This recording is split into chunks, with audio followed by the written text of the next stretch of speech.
100 দিনের টাকা দেওয়ার কাজ শুরু হয়ে গেছে। অর্থাৎ 100 দিনের কাজ করে যারা বকেয়া, যাদের বকেয়া ছিল টাকা কেন্দ্র সরকার দিচ্ছিল না, তাদের সেই বকেয়া রাজ্য সরকার দিচ্ছে।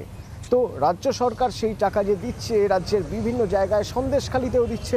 সন্দেশখালিতেও 100 দিনের কাজের বকেয়া টাকা দেওয়ার কাজ শুরু হয়েছে। কতজন এখনো পর্যন্ত টাকা পেলেন, কতজন বাকি রয়েছেন সেখানে, অমিত?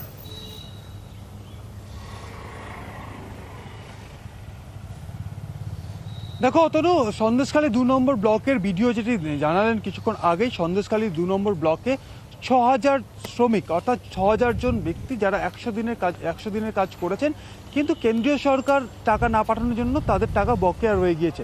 তো তাদেরকে রাজ্য সরকারের তরফে সেই বকেয়া ফেরত দেওয়া হবে। সেক্ষেত্রে সেই প্রক্রিয়া কিন্তু শুরু হয়ে গিয়েছে।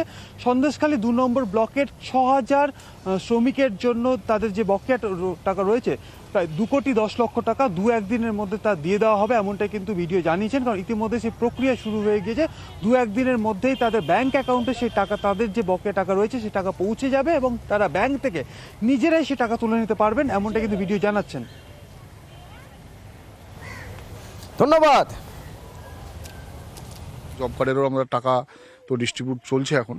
আজকালের মধ্যে আমাদের প্রায় আমাদের টার্গেট আছে যে 2 কোটি টাকার মতো আমাদের এই ব্লকে বিভিন্ন শ্রমিক যারা 100 দিনের কাজ করছে তাদের টাকা আমাদের রাজ্য সরকার দেবে এবং দিচ্ছেও, শুরু হয়ে গেছে। প্রায় 6000-এর কাছাকাছি লেবার প্রায় 2 কোটি টাকার মতো আমাদের জব কার্ডে পাবে সন্দেশখালী 2 ব্লকে। অলরেডি তার অ্যাডভাইসেস তৈরিও হয়ে গেছে, আমরা ব্যাংকেও পাঠিয়ে দিয়েছি। তো আজকালের মধ্যে সব ক্রেডিট হয়ে যাবে।